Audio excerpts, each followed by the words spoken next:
Hello everyone, this is Kevin Anthony from the Ball High School Fab Lab. Today we're going to talk about how to get your models from Fusion 360 ready to be printed in 3D to the Fab Lab. Right here I have a model open of one of my projects here, and I'd say if I want to print this to 3D printer. This is the newest version of Fusion, so your menus may look a little bit different, but I have my project panel closed, so if you close that, the data panel.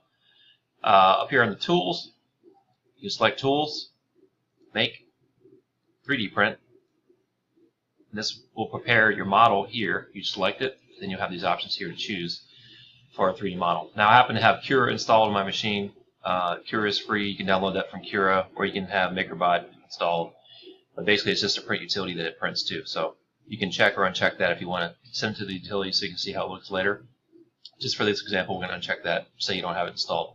We're basically going to make this project here. I want to output it ready for an STL to be 3D printed.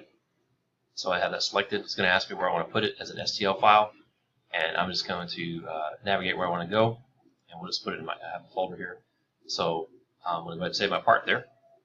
Now you have an STL file which you can then upload through 3D Printer OS and then send to the Fab Lab 3D printers.